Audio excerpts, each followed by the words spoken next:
सबों को जय यीशु यीशु सहाय प्रेज द लॉर्ड। प्रार्थना का परिवार फिर से आप सबों का आज की आराधना प्रार्थना में प्रभु यीशु मसीह के जीवित और सामर्थी नाम से हम सभी प्रार्थना का परिवार के भाई बहन मिलकर साथ में हमारी अगुआ प्रभु की दास सिस्टर एस्थर, प्रभु के दास भाई राज, आप सबों का हार्दिक स्वागत करते हैं, हार्दिक अभिनंदन करते हैं। आशा है कि आप सबों पर ईश्वर के अनुग्रह, ईश्वर की कृपा, ईश्वर का प्रेम बना हुआ और आप निरंतर प्रभु की आज्ञाओं, उसकी शिक्षाओं के अनुसार जीवन जीने का प्रयत्न कर रहे हैं। प्रभु हर दिन हमें अपने उपस्थिति में लेकर आते हैं, हमें अपने पास बुलाते हैं, अपने जीवन के मार्ग को सिखलाते हैं। एक ज्योति के समान, एक प्रकाश के समान प्रभु हमारे आगे आगे चलते हैं कि हम उस जीवन के राह को देख पाएँ, उस पर चल पाएँ। तो आइए, जब प्रभु ने हमें अपने निकट लेकर आया है, अपने उपस्थिति में लेकर आए, हम इस समय को प्रभु को समर्पित करें, अपने आप को प्रभु को दे, अपने इर्द गिर्द जितने भी लोग हैं हर एक को हम प्रभु को समर्पित करें। और इस घड़ी हम सभी एक मन होकर एक पूरे विश्वास के साथ उस जीवित परमेश्वर की उपासना करें, उस पर ध्यान लगाएं, उसकी महिमा करें। तो आइए, जब प्रभु ने हमें इस तरह एक संग मिलाया है, हम सभी बड़े आनंद उत्साह के साथ प्रभु की महिमा करें। तो आज की इस आराधना प्रार्थना में मैं हूँ भाई भूषण, साथ में मेरे भाई और मेरी धर्मपत्नी बहन अंजना है, साथ में है बहन कीर्ति, बहन रश्मि और बहन रेनू। आज की इस आराधना प्रार्थना में आरंभिक प्रार्थना करेंगी बहन रश्मि, आराधना में अगुवाई करेंगी बहन कीर्ति और मैं वचनों को पढ़ेंगी बहन अंजना। और आज वचनों की उद्घोषणा प्रभु अपने बेटे, अपने दास भाई राज के माध्यम से करेंगे और अंतिम विशेष आशीष की प्रार्थना होगी प्रभु के दास भाई राज के द्वारा। तो आप सभी हमारे संग इस आराधना प्रार्थना में बने रहे, हम सभी एक दूसरे के लिए प्रार्थना करें और प्रभु आज के दिन में जो आशीष हमें देना चाहते हैं, जो बातें हमें सिखलाना चाहते हैं, उन हर एक आशीषों को, उन हर एक बातों को आज हम फिर से ग्रहण कर पाएँ। हम इस आराधना प्रार्थना में आगे बढ़ें। धन्यवाद। आइए हम सभी प्रार्थना में जाएंगे। हम सभी अपने मन को शांत करेंगे, हम पिता से जुड़ेंगे। आइए हम पिता का धन्यवाद करें। धन्यवाद करते हैं हे प्रभु इस पल के लिए। पिता, हम आपका धन्यवाद करते हैं। हम धन्यवाद करते हैं पिता कि हम आपके समक्ष आ पाते हैं। पिता, अब तक आपने हमें संभाले रखा है प्रभु, हमें सुस्वस्थ रखा है पिता, हम आपका धन्यवाद करते हैं। हे पिता, आइए इस वक्त में हमारे जीवन में प्रभु, हमारे बीच में पिता अपनी उपस्थिति को दीजिए। पिता, हम सबों पर तो अपनी पवित्र आत्मा को उंडेल प्रभु, और तू हमारा अभिषेक कर हे पिता। हम धन्यवाद करते हैं पिता कि प्रभु हम आपका नाम पुकार पाते हैं, हम आपके समक्ष आ पाते हैं पिता।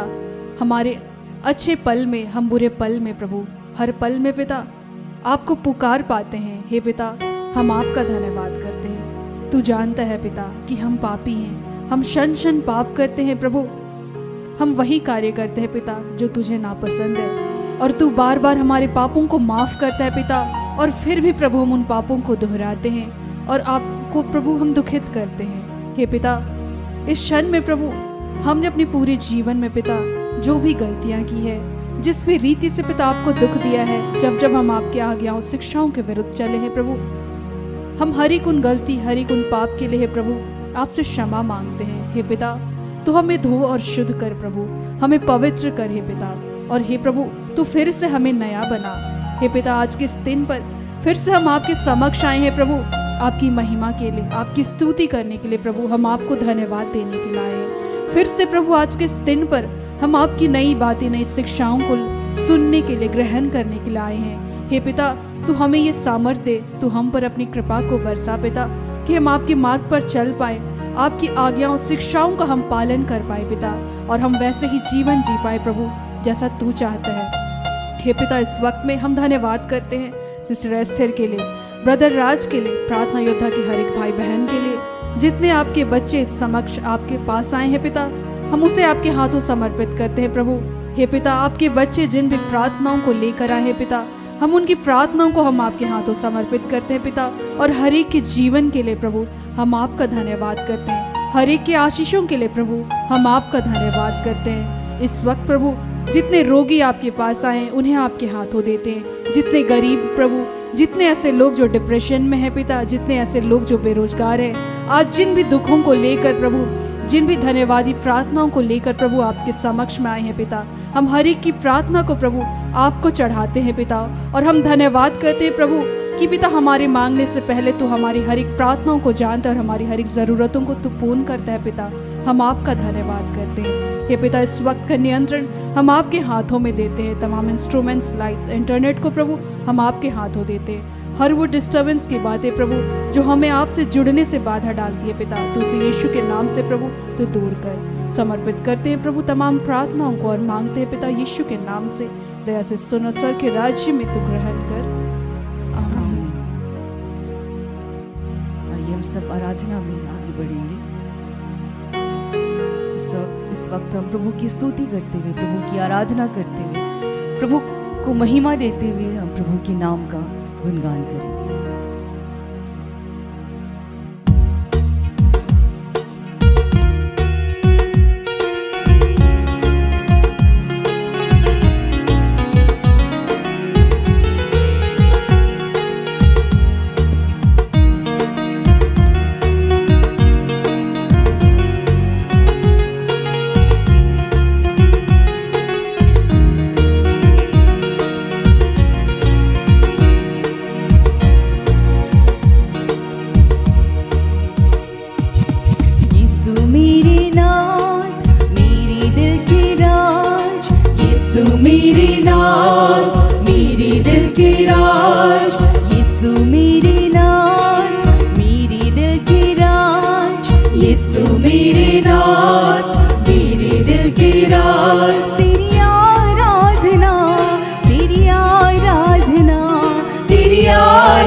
जीवन आधार है, यह जीवन आसार है। तू जीवन आधार है, यह जीवन आसार है। तू जीवन आधार है, यह जीवन आसार है। तू ही मेरे नाथ, मेरे दिल की राज। तू ही मेरे नाथ, मेरे दिल की राज। यीशु मेरे नाथ, मेरे दिल की राज। यीशु मेरे नाथ, मेरे दिल की राज। तेरी आराधना, तेरी आराधना, तेरी आराधना, तेरी आराधना।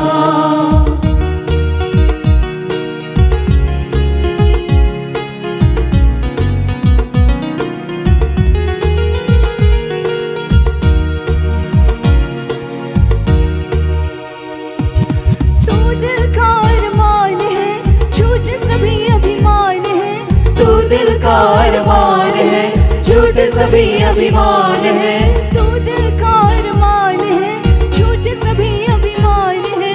तू दिल का अरमान है, झूठ सभी अभिमान है। तू ही मेरे नाथ, मेरे दिल की राज। तू ही मेरे नाथ, मेरे दिल की राज। यीशु मेरे नाथ, मेरे दिल की राज।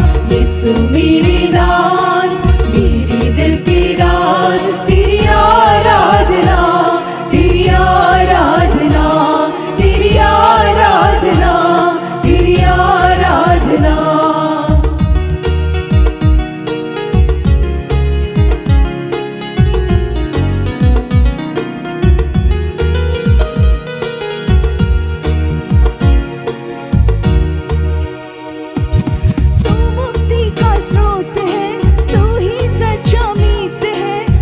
मुक्ति का स्रोत है, तू ही सच्चा मीत है। तू मुक्ति का स्रोत है, तू ही सच्चा मीत है।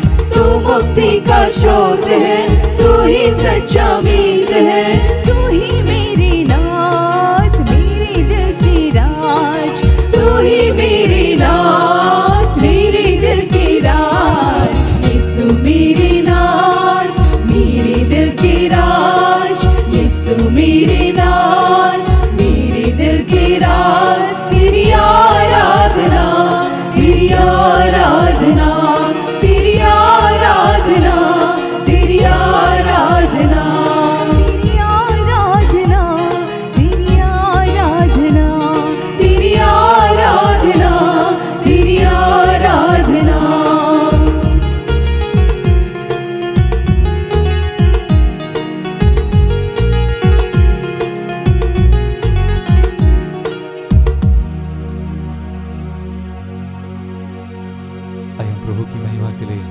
और भी बड़े आनंद के साथ, उत्साह के साथ भजन गाते हैं। वो ईश्वर, वो प्रभु, वो यीशु जो हमारे हृदय में बसता है। आइए हम उसकी महिमा के लिए इस गीत को गाते हैं।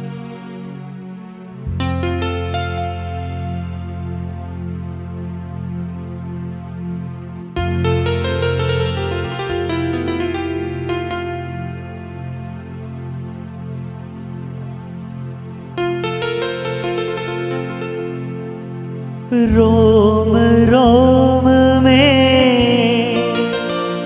रोम रोम में बस गए यीशु मेरे, रोम रोम में।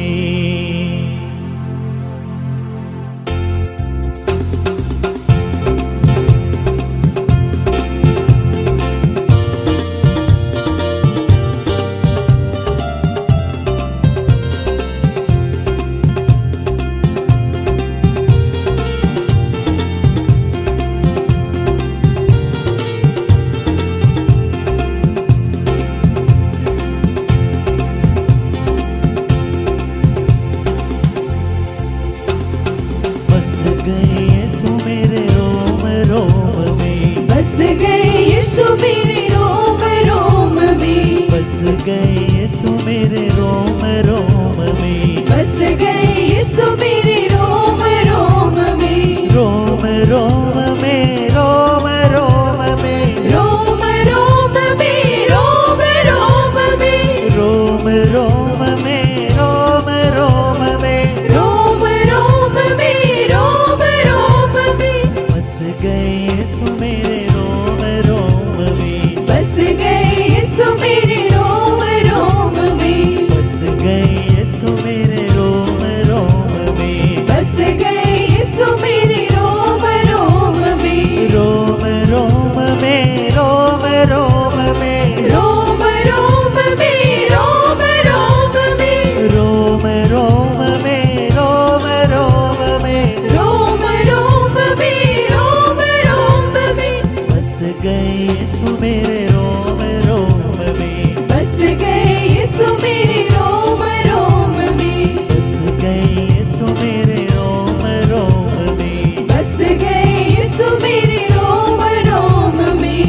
यीशु की वाणी सुनूंगा, ओ मैं तो यीशु की वाणी सुनूंगा, ओ मैं तो यीशु की ज्योति बनूंगा, ओ मैं तो यीशु की ज्योति बनूंगा, क्योंकि बस गए यीशु मेरे रोम रोम में, बस गए यीशु मेरे रोम रोम में, रोम रोम में, रोम रोम में, रोम रोम में, रोम रोम में, बस गए यीशु मेरे रोम रोम में, बस गए यीशु मेरे रोम रोम में, बस गए यीशु मेरे रोम रोम में, बस गए यीशु मेरे रोम रोम में, बस गए यीशु मेरे रोम रोम में। बस गए यीशु मेरे रोम रोम में।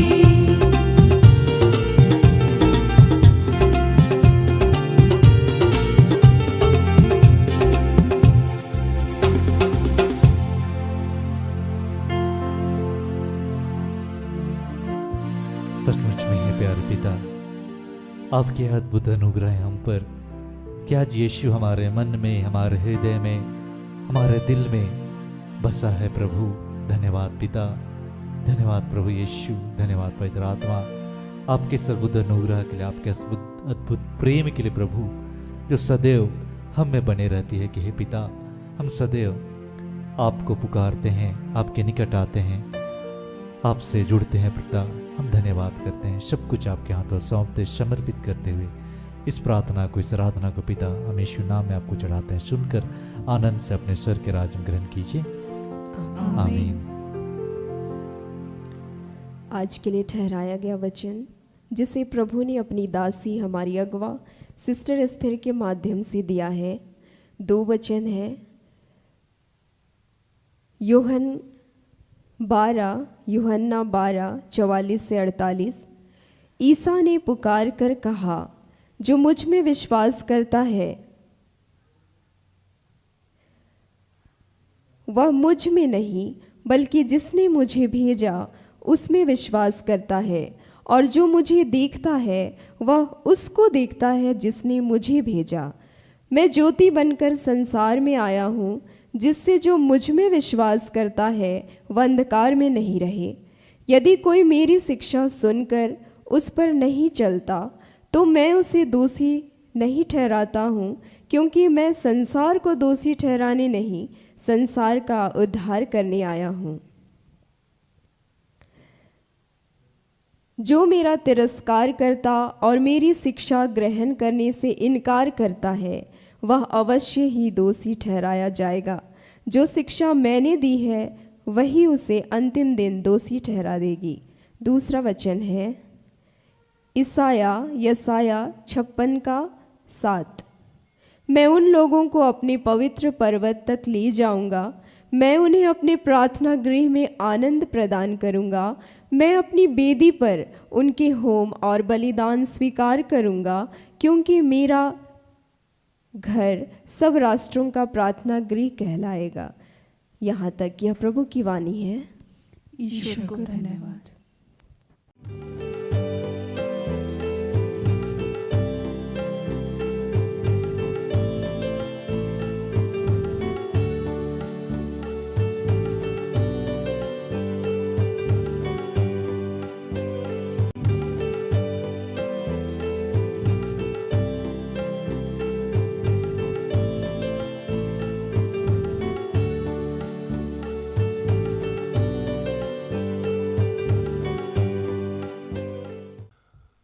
सबको जय यीशु। यीशु सहाय। आइए हम प्रार्थना करें।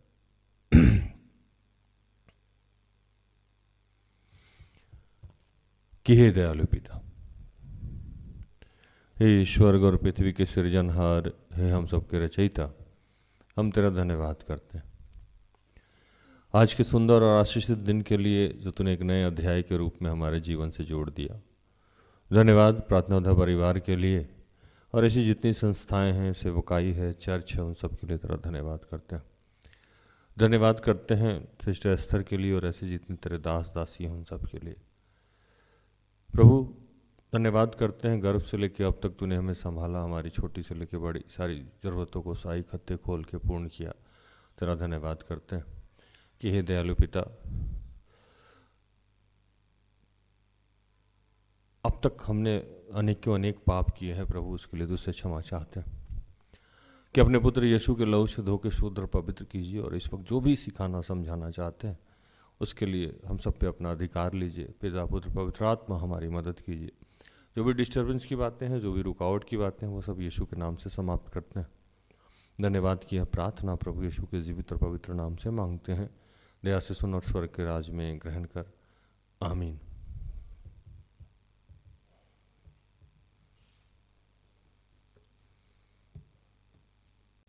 आज दो वचन मिला हम लोगों को। वो पहला मिला, पहला यूहन्ना 12 का 44 to 48, 44 से 48 तक, और दूसरा यशाया, जिसे ईसाया भी कहते हैं, 56 का 7, 56 का 7।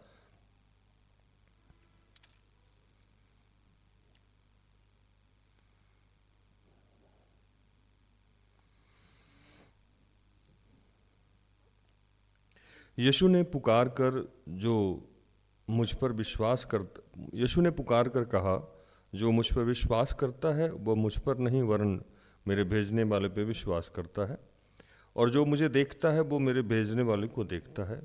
मैं जगत में ज्योति होकर आया ताकि जो कोई मुझ पर विश्वास करे वो अंधकार में ना रहे। यदि कोई मेरी बातें सुनकर ना माने तो मैं उसे दोषी नहीं ठहराता, क्योंकि मैं जगत को दोषी ठहराने के लिए नहीं परंतु जगत का उद्धार करने आया हूँ। जो मुझे तुच्छ जानता है वह मेरी बातें ग्रहण नहीं करता, उसको दोषी ठहराने वाला तो एक ही है, अर्थात जो वचन मैंने कहा है वही पिछले दिन में उसे दोषी ठहराएगा।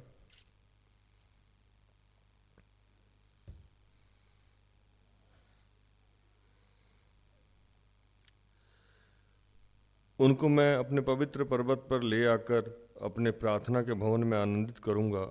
उनके होम बलि और मेल बलि मेरे वेदी पर ग्रहण किए जाएंगे, क्योंकि मेरा भवन सब देशों के लिए प्रार्थना का घर कहलाएगा।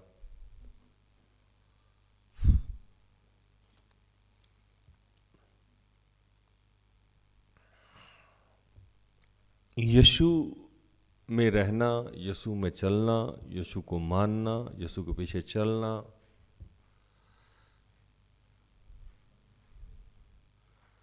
ये सब अपनी इच्छा के ऊपर निर्भर करता है। इसमें कोई जबरदस्ती नहीं। यहां तक कि यीशु भी आज कह रहे हैं कि मैं भी जबरदस्ती नहीं करता हूं। आपको मानना है मानिए, नहीं मानना है नहीं मानिए, और आप मुझे मान के मुझ पे कोई एहसान नहीं कर रहा, या आप मुझे जान के मुझको नहीं जान रहे हैं, या आप मुझे देख के मुझको नहीं देख रहे। अगर आप मेरी बात को सुनते हैं तो वो मेरी बात नहीं है, वो पिता की बात है। अगर आप मुझे देखते हैं तो मैं नहीं हूँ, मेरे अंदर पिता आपको दिखेगा। अगर आप मेरी आज्ञाओं को मानिएगा तो मुझे नहीं मानिएगा।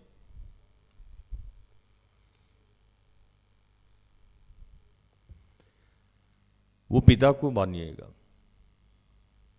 इन शॉर्ट, ये बहुत प्यारा वचन है आज का उन तमाम लोगों के लिए जिनको लगता है कि यीशु को जानने से हम क्रिश्चियन हो जाते हैं, यीशु को मानने से हम क्रिश्चियन हो जाते हैं, या यीशु के पीछे चलने से हमारा धर्म बदल जाता है।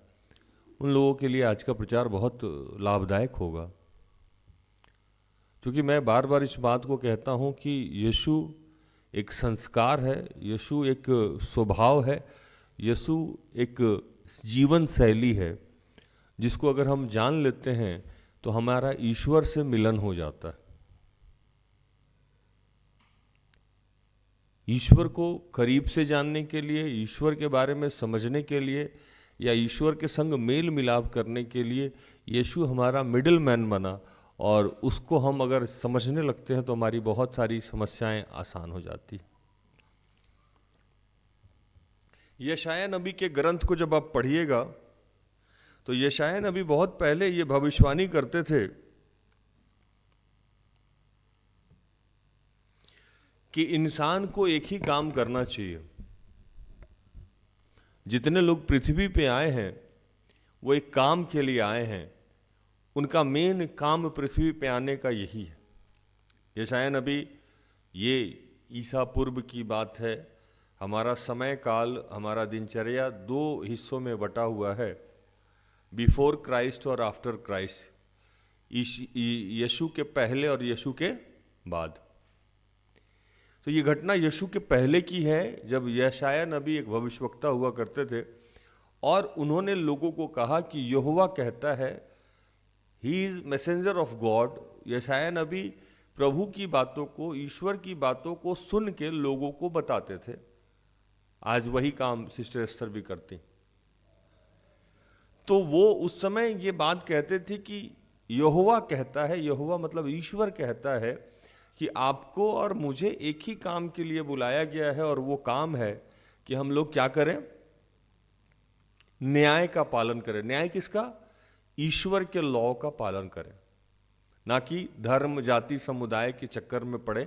हम लोग ईश्वर के जो न्याय है, ईश्वर की जो इच्छाएं हैं, ईश्वर की जो योजनाएं हैं, उसका पालन करें। और अगर ऐसा आप करते हैं तो आपका शीघ्र उद्धार होगा। क्या होगा? उद्धार होगा। आप हर परिस्थिति से निकल जाइएगा। यहां आपका जीवन आशीषित होगा, वहां भी आशीषित होगा। वचन पढ़िए 56 का 1।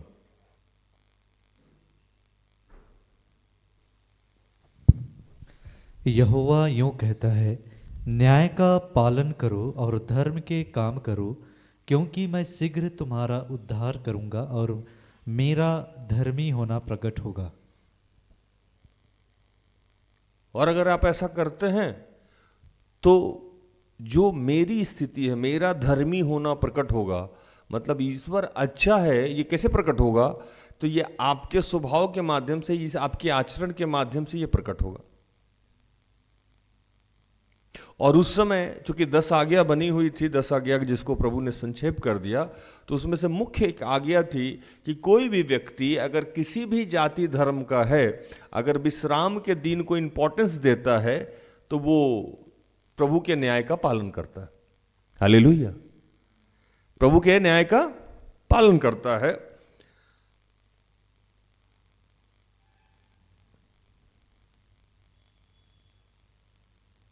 लिख पढ़िए 2 और 3।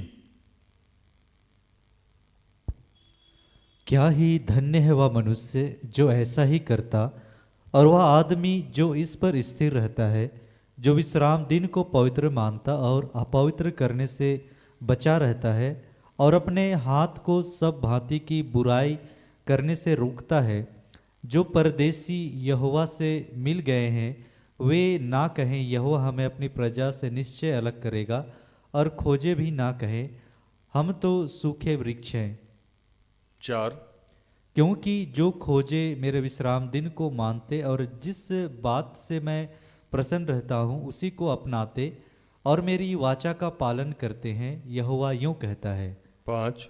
मैं अपने भवन और अपनी शहरपनाह के भीतर उनको ऐसा नाम दूंगा जो पुत्र पुत्रियों से कहीं उत्तम होगा। मैं उनका नाम सदा बनाए रखूंगा और वह कभी ना मिटाया जाएगा। 6। परदेसी भी जो यहोवा के साथ इस इच्छा से मिले हुए हैं कि उसकी सेवा टहल करें और यहोवा के नाम से प्रीति रखें और उसके दास हो जाएं, जितने विश्राम दिन को अपवित्र करने से बचे रहते और मेरी वाचा का पालन करते हैं। 7। उनको मैं अपने पवित्र पर्वत पर ले आकर अपने प्रार्थना के भवन में आनंदित करूंगा। उनके होम बलि और मेल बलि मेरी वेदी पर ग्रहण किए जाएंगे, क्योंकि मेरा भवन सब देशों के लोगों के लिए प्रार्थना का घर कहलाएगा। इतने सारे वचन को मैं इसलिए पढ़ा है ताकि आप करेक्ट कर पाइए।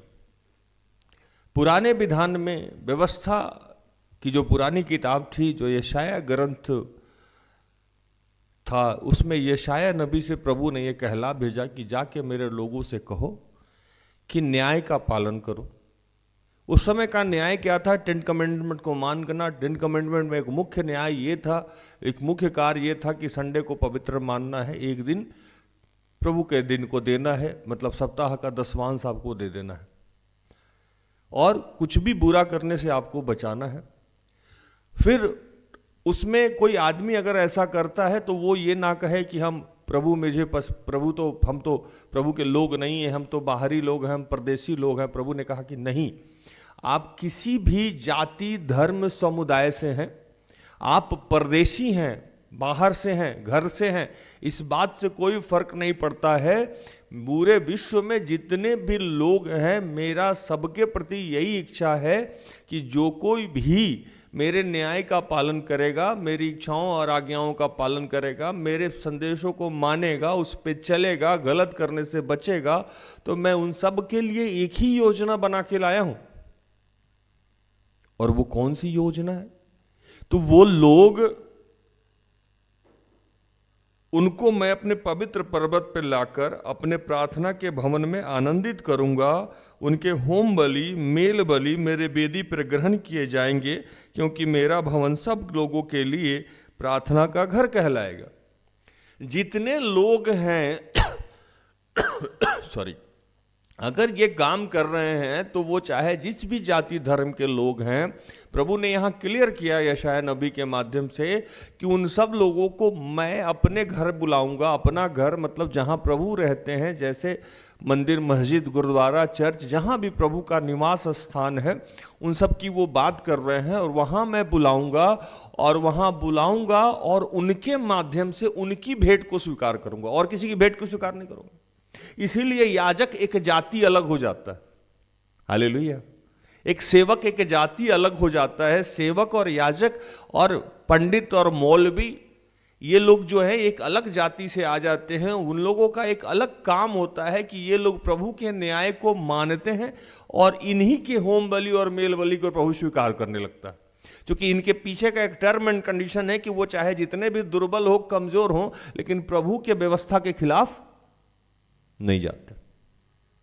और प्रभु ने कहा कि मैं सिर्फ ये किसी पार्टिकुलर आदमी के लिए नहीं कहा, ये भूषण के लिए नहीं कहा गया, ये राज के लिए नहीं कहा गया, ये सिस्टर एस्थर के लिए नहीं कहा गया। मेरे अनुसार सबको मैं याजक बनाना चाहता हूं। मैं क्या करना चाहता हूं? सबको क्या करना चाहता हूं? अपना दास बनाना चाहता हूं। मैं चाहता हूं कि हर आदमी के होम बलि और मेल बलि को मैं स्वीकार करूं, और सब लोग जो भी प्रार्थना करें मैं उसका उत्तर दूं। हालेलुया। अब यह समस्या हो गई कि ये होने के बावजूद भी लोग कुछ समझने को तैयार नहीं था। ये बात तो यशाया नबी कब का कह के निकल गए, लेकिन लोग सुना नहीं। तो उसके नहीं सुनने की वजह से यीशु को पृथ्वी पे आना पड़ा, जो बात बार बार कहा जा रहा है। अब यीशु भी यही बात लोगों से कह रहे हैं कि भैया मैं चाहता हूं कि आपकी प्रार्थनाएं सुनी जाए, मैं चाहता हूं कि आपका जीवन समृद्धशाली हो, मैं चाहता हूं कि आपका जीवन अच्छा हो, आशीषित हो, क्योंकि मैं पृथ्वी पे सिर्फ एक काम के लिए भेजा गया हूं। क्या काम भाई? तो यीशु कहते हैं कि मैं सिर्फ आपका उद्धार करने आया हूं। क्या करने आया हूं? उद्धार। बीमारी से, समस्या से, गरीबी से, परेशानी से, तंगी से, दुर्बलता से, मैं सिर्फ उद्धार करने आया हूं। और उद्धार करने के लिए आपको जो पहले शिक्षाएं दी गई, अगर वो चलो नहीं मानते हैं तो मत मानिए। अब जो मैं शिक्षा दे रहा हूं वो मैं नहीं दे रहा हूं, वो मेरे माध्यम से पिता भेज रहे हैं। जैसे उस समय यहोवा ने यशाया नबी के माध्यम से कुछ संदेश भेजा, अब वो संदेश यीशु के माध्यम से आपके पास आ रहा। बस उसमें फर्क क्या है कि वो सिर्फ संदेश वाहक थे और इनमें ईश्वर का बहुत सारा अंश था। इसलिए कहते हैं कि मैं मैसेज भी दे रहा हूं, और अगर आप मिल लिए, मुझसे मिल लिए तो वहां भी मिल लिए, अगर आप मुझे जान लिए तो उसको भी जान लिए। क्योंकि मैं जीरोक्स हूं, मैं फोटोकॉपी हूं, मैं वही हूं, बस ईश्वर और यीशु एक नहीं हो सकता है, लेकिन अंश वही है, छोटा रूप है। हालेलुया। अब लोग कहेगा कि भैया प्रचार करना क्या चाह रहे हैं। प्रचार ये है दोस्त कि आज भी आप इस बात की महत्व को समझने को तैयार नहीं। आप इसको बहुत हल्के में लिए हुए हैं। जब यशाया नबी के माध्यम से कहा गया तब भी आप बहुत हल्के में लिए थे, और जब अब यीशु के माध्यम से कहा गया तब भी आप बहुत हल्के में लिए। तो यीशु यहां कह रहे हैं कि कोई बात नहीं है। 44, यीशु ने पुकार कर कहा, जो मुझ पर विश्वास करता है वह मुझ पर नहीं वरन मेरे भेजने वाले पर विश्वास करता है। अगर आप मेरी बात को मानते हैं तो यह मेरी बात नहीं है। अगर आप मुझ पे विश्वास करते हैं इसका मतलब आप ईश्वर पे विश्वास करते हैं। यीशु कहते हैं कि मेरा अपना कोई अस्तित्व नहीं है। हालेलुया। मेरा अपना कोई पर्सनल ना कोई डिमांड है, ना मेरा पर्सनल कोई इंटरेस्ट है, ना मेरा पर्सनल कोई बात है। मुझ पे अगर आप जानते हैं तो मैं तो सिर्फ एक माध्यम हूं। अगर आप मुझे जान गए तो उसको जान गए। और आगे लिखते हैं कि मैं जगत में होकर आया नहीं, और जो मुझे देखता है वो मेरे भेजने वाले को देखता है। 45 में अगर आप मुझे देख लिए तो प्रभु को भी देख लिए, पिता को भी देख लिए। अब समस्या क्या है कि यदि कोई मेरी बातें सुनकर ना माने तो मैं उसे दोषी नहीं ठहराता, क्योंकि मैं जगत में दोषी ठहराने के लिए नहीं परंतु जगत का उद्धार करने के लिए आया हूं। कह रहे हैं कि आप मुझे नहीं मानिएगा तो मैं आपके साथ कुछ भी बुरा करने नहीं जा रहा हूं, भूषण भाई। लेकिन समस्या क्या है कि आपका बुरा हो जाएगा। मैं बुरा करने नहीं आया हूं, मैं तो सिर्फ, यीशु कहते हैं कि मैं तो सिर्फ पृथ्वी पे अच्छा ही करने आया हूं। मैं आया था बीच में, आपके पापों को मैंने अपने ऊपर लाद लिया, आपकी बातों को मैंने ईश्वर तक पहुंचा दिया, ईश्वर की बातों को मैंने आप तक पहुंचा दिया। जैसे ही आप मेरा नाम लेके माफी मांगते हैं प्रभु माफ कर देता है। लेकिन इसके बावजूद भी मैं तो हमेशा ही आपका अच्छा करूंगा, लेकिन आप समस्या में पड़ जाइएगा। कैसे पड़ जाइएगा कि जितनी बातें मैंने आपको कही है अगर आप उसको नहीं मानते हैं तो मैं कुछ नहीं करूंगा। वो जो वचन जो मैंने कहा है आपको, वो वचन ही आपके जीवन के लिए समस्या उत्पन्न कर देगा, क्योंकि वचन और ईश्वर एक ही है। हालेलुया। कहते हैं 48, जो मुझे तुच्छ जानता है वो मेरी बातें ग्रहण नहीं करता है, उसका दोषी ठहराने वाला तो एक ही है, अर्थात जो वचन मैंने कहा है वह पिछले ही दिन में उसे दोषी ठहराएगा। 49, क्योंकि मैंने अपनी ओर से बातें नहीं कही है परंतु पिता ने जो मुझसे भेजा है उसी ने मुझे जो आज्ञा दी थी कि मैं क्या क्या कहूं और क्या क्या बोलूं। अब बताइए, आप समझिए इस बात को कि मेरी बेटी उन्नति गई आपके पास और उसने कही कि पापा ने आपको नमस्कार कहा है। वो नमस्कार किसका हुआ? किसका हुआ? मेरा हुआ। मैंने कहा कि अप्पू को जाके उन्नति बोलना पापा ने नमस्कार कहा है। उन्नति गई और जाके बोली कि पापा ने आपको नमस्कार कहा है। नमस्कार किसका शब्द है? मेरा है ना। नमस्कार मेरा शब्द है। अब अप्पू कह रहा है गो टू हेल, मैं इस नमस्कार को स्वीकार नहीं करता हूं। तो उन्नति का कहना है कि कोई बात नहीं अप्पू, मुझे तुम्हारे से कोई झगड़ा नहीं है, लेकिन जो नमस्कार आपने डिनाई किया है, जिसका नमस्कार था वो आपसे सलट लेगा। हालेलुया। अभी समझ में आया है ना। यही यहां प्रभु बता रहे हैं कि मैं तो कुछ नहीं बोलूंगा, लेकिन जो वचन है वो मेरा नहीं है, मेरे भेजने वाले का है। वो वचन ही जाके बता देगा कि अप्पू ने नमस्कार को स्वीकार नहीं किया, अप्पू ने इस बात को नहीं माना है। अब वो जाके बोल देगा, वही आपका न्याय कर देगा, तो पिता नहीं छोड़ेगा। मैं क्या कर सकता हूं? आपने सीधे तौर पे किसको तिरस्कार किया? किसको तिरस्कार किया? पिता को।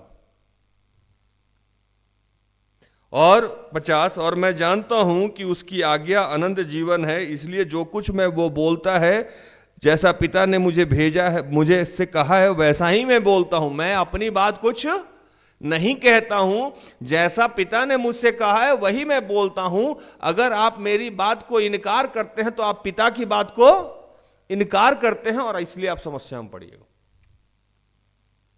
आज जितने लोग यीशु के मार्ग में नहीं चल पा रहे हैं या यीशु के मार्ग से भटक जा रहे हैं, वो सब किसी ना किसी समस्या में पड़ सकते हैं, और उसमें न यीशु जिम्मेवार है, ना कोई सेवक और दास दासी जिम्मेवार है। हालेलुया। उसमें जिम्मेवार कौन होगा? आप। और दोषी कौन ठहराएगा आपका? वो। क्योंकि एक वचन लिखता है कि अंत के दिनों में मिट्टी गवाही देगी। कौन गवाही देगा? मिट्टी। इसीलिए कहा गया कि तुम किसी घर में जाओ और वो घर से में तुम्हारा अगर आदर ना हो, स्वागत ना हो, तो निकलते समय अपने पैर का धूल वहां झाड़ दो। और जब न्याय का दिन होगा तो वो धूल उठ के कहेगा कि भैया उन्नति गई थी अप्पू के पास और वो नमस्कार बोली, लेकिन अप्पू ने नमस्कार स्वीकार नहीं किया। अब उसमें उन्नति का जरूरत ही नहीं है, अब अप्पू लटक गया। अच्छा, तुम नमस्कार स्वीकार नहीं किए, साइड में लेके जाओ इसको नरक में। इधर अप्पू कहां चला गया? नरक में, है ना। तो उसमें उन्नति की कोई जरूरत नहीं पड़ी। अप्पू वहां का उस समय सिचुएशन, हवा पानी सब क्या किया, खड़ा हो गया अप्पू के खिलाफ। लेकिन हम लोग समझ रहे हैं यीशु खराब है। यीशु खराब हो ही नहीं सकता, यीशु तो सिर्फ अच्छा ही है।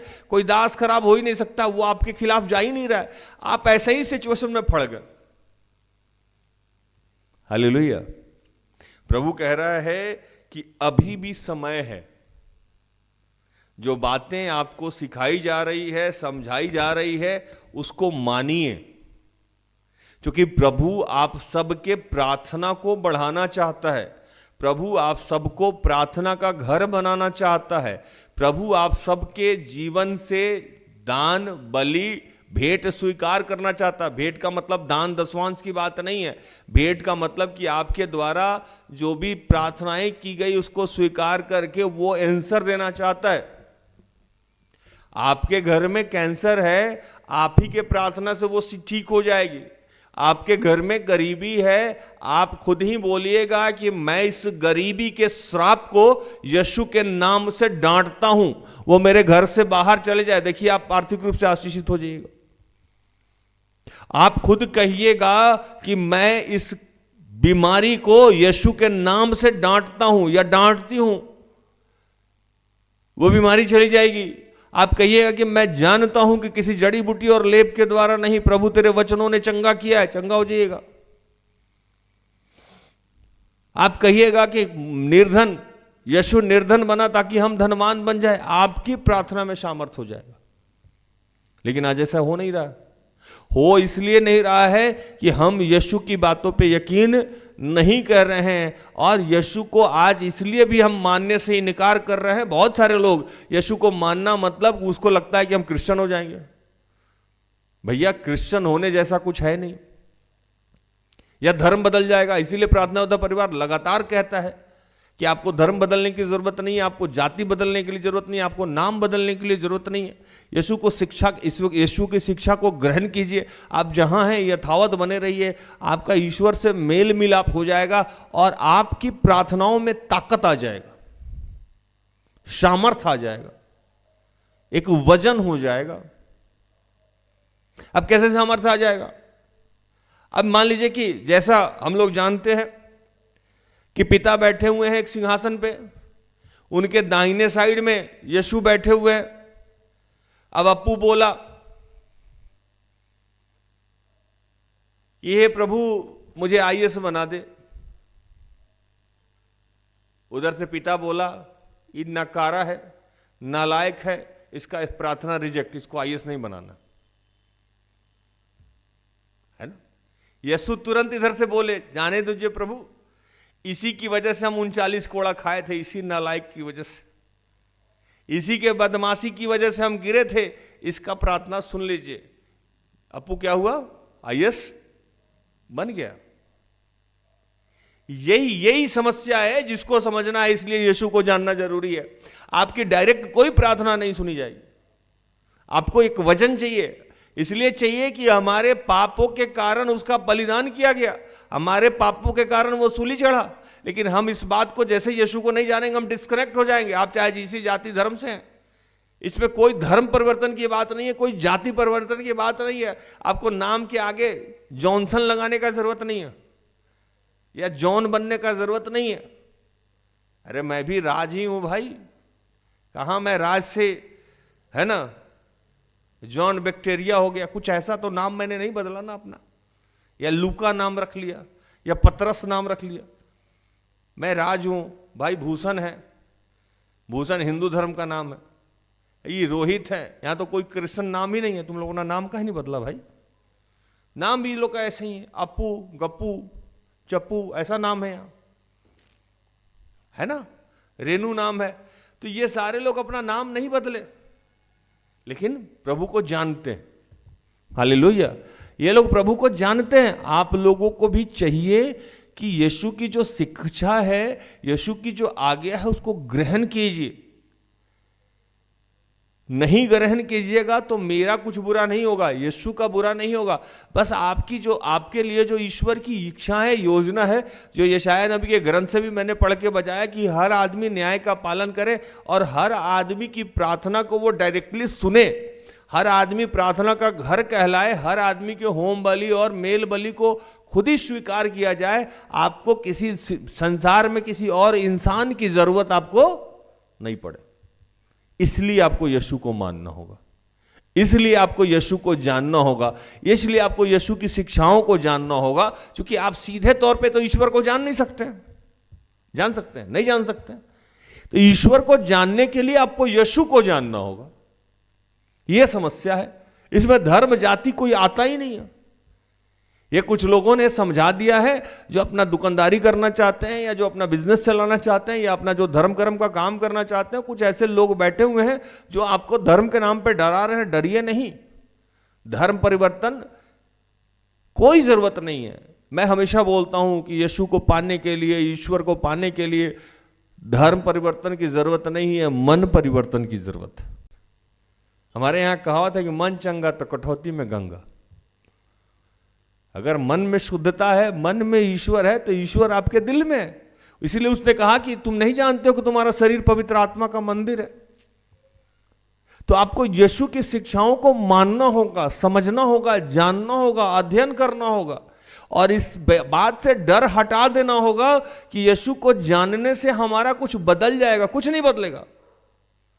ये समाज की परंपराएं हैं, रीति रिवाज हैं, उसको मानना है मानिए, नहीं मानना है मत मानिए। लेकिन इन सब से ऊपर उठ के आपको ईश्वर को मानने के लिए, ईश्वर को जानने के लिए यीशु को जानना अनिवार्य है। भूषण भाई, अभी तो समझ में आ रहा होगा प्रचार, है ना। क्योंकि ईश्वर का एक सपना है, और वो सपना ये है कि उसका सारा बच्चा उससे डायरेक्ट मिले। कैसे मिले? डायरेक्ट मिले। जैसे मान लीजिए कि भूषण भाई को कम से कम 20 को बच्चा हो, तो 19 बच्चा 20 बच्चा भूषण भाई, है ना। अगर 20 बच्चा में 10 गो लड़का 10 गो लड़की हो, ठीक है।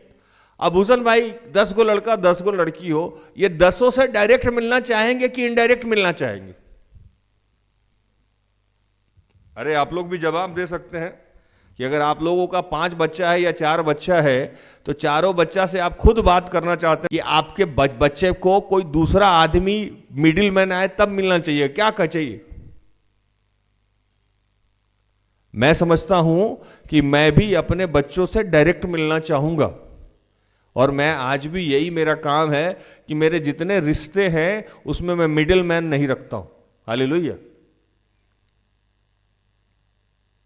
क्या रोहित, तुम्हारे बच्चे होंगे, मान लो तुम्हारे 10-12 बच्चे हो गए, तो सबसे तुम डायरेक्ट मिलना चाहोगे कि तुम इनडायरेक्ट मिलना चाहोगे?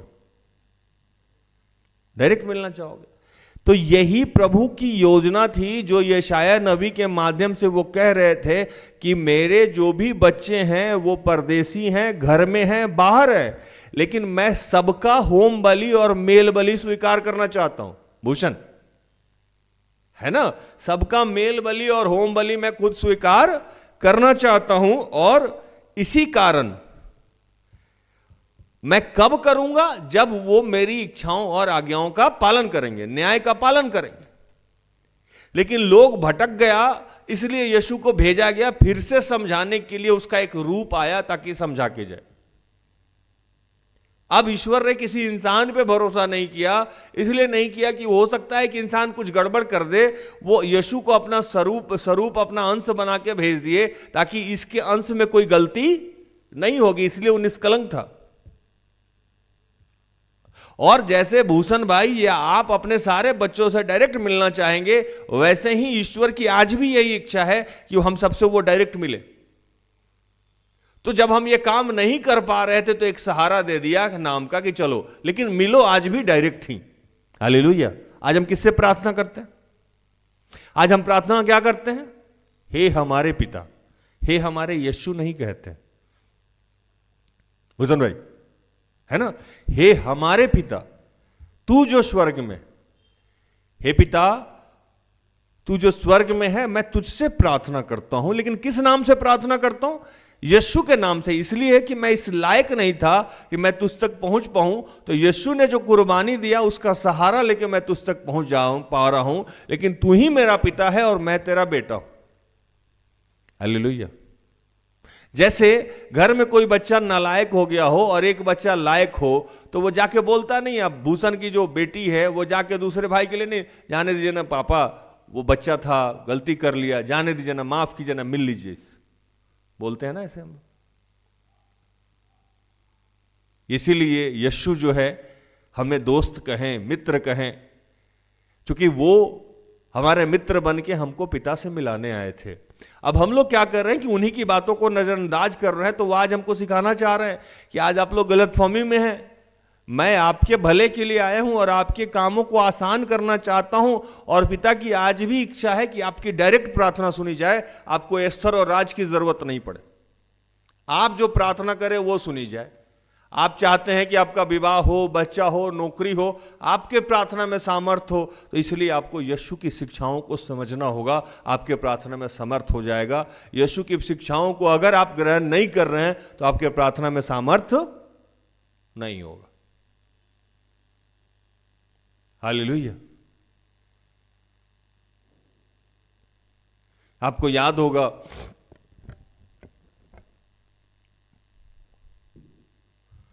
कि जब पेंतीकोस आया, उसके पहले जितने भी शिष्य लोग थे उनमें कोई सामर्थ्य नहीं था। वो डरे रहते थे, सहमे रहते थे, है ना? तो यीशु उनसे मिले और मिलते जाने के समय कहें कि तुम तब तक यरूशलेम में ठहरे रहना जब तक कि पवित्र आत्मा तुम पे ना उतरे।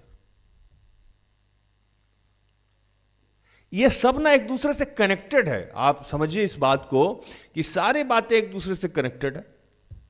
सहायक आत्मा हमको तब तक नहीं मिलेगा जब तक हम यीशु को जानेंगे नहीं, है ना? और जब तक सहायक आत्मा मिलेगा नहीं, हम में सामर्थ्य आएगा नहीं, हम में शक्ति होगी नहीं, और ना हम यीशु को जानेंगे ना सहायक आत्मा मिलेगा, तो हम पिता तक नहीं पहुंच सकते हैं। इसीलिए ये तीनों एक दूसरे का पूरक है, पिता, पुत्र, पवित्र आत्मा। पिता तक पहुंचने के लिए हमें दो शक्ति पृथ्वी पे दी गई और एक सांसारिक शक्ति दी गई जिसको दास भी कहते हैं। तीन शक्ति।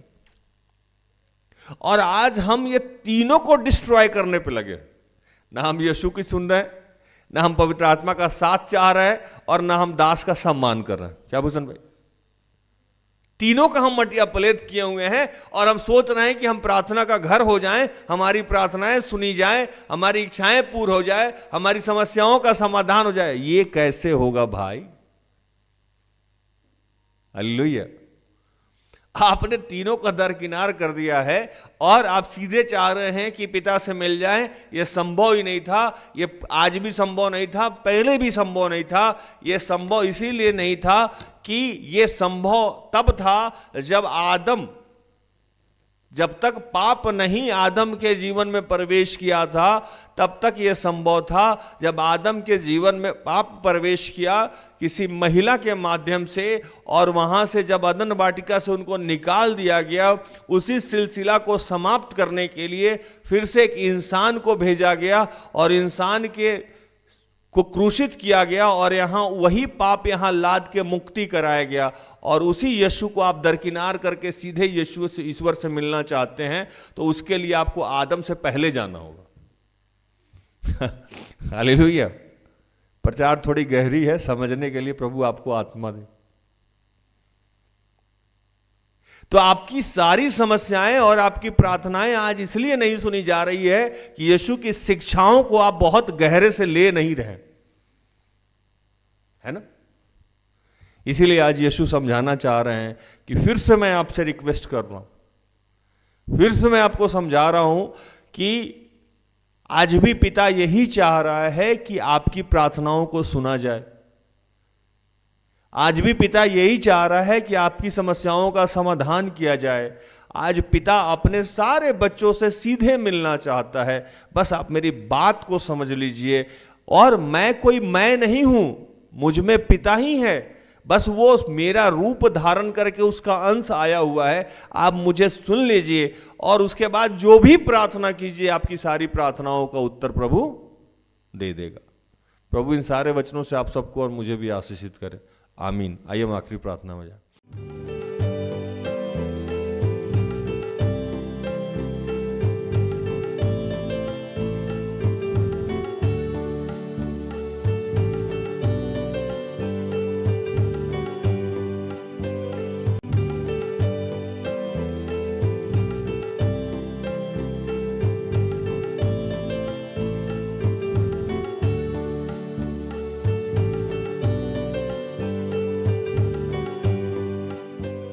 आइए प्रार्थना करें। कि हे दयालु पिता, हे स्वर्ग और पृथ्वी के सृजनहार, हे हम सबके रचयिता, हम तेरा धन्यवाद करते हैं। और आज प्रभु तुझसे प्रार्थना करते हैं कि आज हम यीशु की बातों को अच्छे से समझ सकें, तेरे दास दासियों की बातों को अच्छे से समझ सकें, पवित्र आत्मा को अच्छे से सुन सकें और हम भी प्रार्थना का घर बन जाएं। हम भी जो भी बातें प्रार्थना में मांगे इनके नाम से, इनके साथ से, वो तू सीधे तौर पे उत्तर दे। प्रभु आज हम सबको अपना प्रार्थना का घर बना, प्रार्थना का भवन बना, हमारे होम बलि और मेल बलि को स्वीकार कर प्रभु। और इस संदर्भ में जो भी समस्याएं हैं उसका समाधान कर। आज के बाद से हम यीशु की शिक्षाओं को समझ पाएं, पवित्र आत्मा का साथ हमें मिल जाए, तेरे दास दासियों को हम समझ पाएं और इन तीनों को इग्नोर करना और इनकी बातों को नज़रअंदाज करना आज से हम बंद कर दें और हमारे प्रार्थना में सामर्थ्य हो जाए। प्रभु ऐसी शक्ति आज तू हमें दे रहा है, हम तेरा धन्यवाद करते हैं। मेरे जीवन का तू है सहारा, यीशु तू ही है हमारा। मेरे मसीहा मेरे खुदा, तू मेरा सब कुछ है।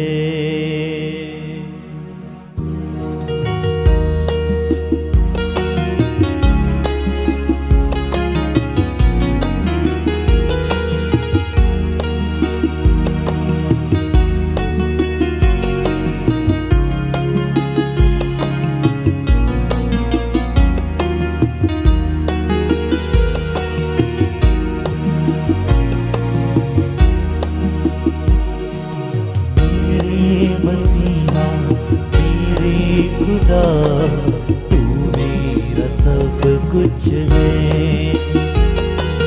मेरे मसीहा मेरे खुदा, तू मेरा सब कुछ है।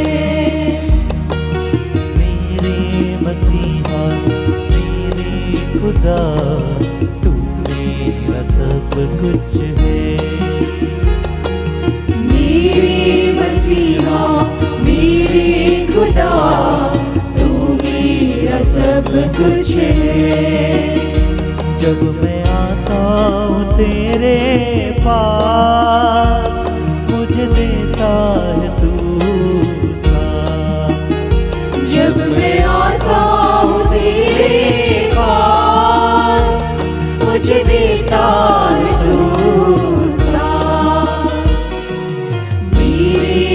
मसीहा मेरे खुदा तू मेरा सब कुछ है। मेरे मसीहा मेरे खुदा तू मेरा सब कुछ है। कि हे पिता, जितने बीमार बच्चे हैं मैं उनके लिए प्रार्थना करता हूँ। अंजलि, शांति, जोशफिन, मारिया, प्रकाश, तरशुश, दीपेन, रूमी, निशा, राम परवेश, शरीता, संजीता, आशीष, दीपक, हीरालाल, नैन तारा, चंदन के लिए, संगीता के लिए, जगन्नाथ के लिए।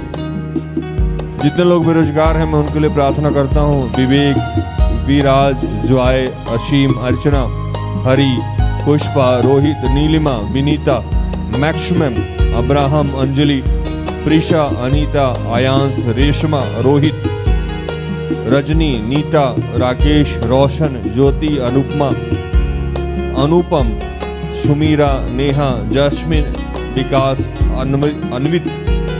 जो लोग पवित्र आत्मा के लिए भूखे और प्यासे हैं, अनुरंजन, जैस्मिन, रीतिका, जुसिंता, मनीषा, नूतन, संदीप, प्रदीप, अनुराग, अमित, नूतन, एलेक्स, कुलदीप, मिस्टी, मनन, विराजनी। जो लोग पारिवारिक प्रार्थना चाहते हैं, शालिनी, सलोनी, गौरव, अनुरंजन, अंजू, रोशन, अनामिका, नमिता, एमरेंशिया। जो कर्ज से मुक्ति के लिए प्रार्थना चाहते हैं, सुनीता। जो पेंशन संबंधित मुक्ति चाहते हैं, मोती मणि। जो नशा से मुक्ति चाहते हैं, असीम, विकास। जो जमीन से संबंधित कोई समस्या है, मुक्ति चाहते हैं, सुरेंद्र। मैं विश्व में जितने तेरे बच्चे हैं मैं उनके लिए प्रार्थना करता हूँ, और मैं विशेषकर प्रार्थना करता हूँ कि प्रभु हम तेरी शिक्षाओं को जाने, पवित्र आत्मा का साथ मिले, और आज से हम सब की प्रार्थनाओं को तू उत्तर दे। प्रभु हम तेरा धन्यवाद करते हैं। मेरे जीवन का तू है सहारा, यीशु तू ही है हमारा। मेरे जीवन का तू है सहारा, यीशु तू ही है हमारा। मेरे जीवन का तू है सहारा, यीशु तू ही है हमारा। मेरे जीवन का तू है सहारा, यीशु तू ही है हमारा। यीशु तू ही है हमारा। यीशु तू ही है हमारा। मेरे मसीहा मेरे खुदा तू मेरा सब कुछ है। मेरे मसीहा मेरे खुदा तू मेरा सब कुछ है। ये पिता, मैं विश्व में जितने तेरे फादर हैं, जितने पादरी हैं, जितने बिशप हैं, स्वतंत्र रूप से सेवकाई करते हैं, उन सब के लिए प्रार्थना करते हैं। ये देश के जितने गणमान्य लोग हैं उनके लिए प्रार्थना करते हैं। प्रार्थना करते हैं प्रभु, जितने बिजनेस व्यापार करना चाहते हैं उनके लिए। इस सर्दी के मौसम में जितने लोग के वस्त्र नहीं हैं, भोजन नहीं है, उनके लिए मैं प्रार्थना करता हूँ। जितने विधवा विधुर हैं मैं उनके लिए प्रार्थना करता हूँ। जितने निसंतान लोग हैं मैं उनके लिए प्रार्थना करता हूँ। जितने तनहा और अकेले लोग हैं मैं उनके लिए प्रार्थना करता हूँ। संध्या में जो भी हमारा यूट्यूब से सेवकाई होता है, काउंसलिंग का जो सेवकाई है, चेन प्रेयर के द्वारा जो सेवकाई है, फ़ोन पे जो सेवा कार्य करते हैं, उन तमाम सेवा कार्य को तूने ग्रहित किया है पिता, और आज हम सबको अनुग्रहित किया है। हम तेरा धन्यवाद करते हैं। तमाम प्रार्थना को प्रभु यीशु के जीवित और पवित्र नाम से मांगते हैं। दया से सुन और स्वर्ग के राज में ग्रहण कर, आमीन।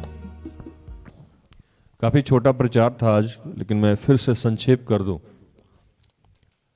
कि अगर आप यीशु की शिक्षाओं को जो बाइबल में लिखा हुआ है उसको नहीं मान रहे हैं, उसको इनकार कर रहे हैं, उसको इग्नोर कर रहे हैं, तो आपसे, आपका पिता से मेल नहीं हो सकता है।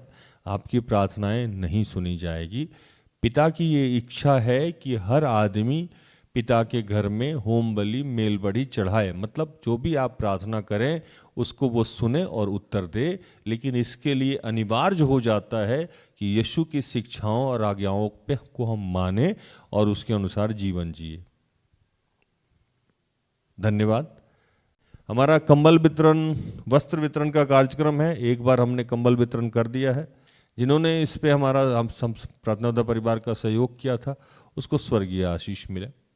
वस्त्र वितरण का भी कार्यक्रम है। डेट हम लोग बता देंगे, जगह बता देंगे। अगर वहाँ आसपास आपके कोई जानने वाले हैं तो आप उनको भेज सकते हैं।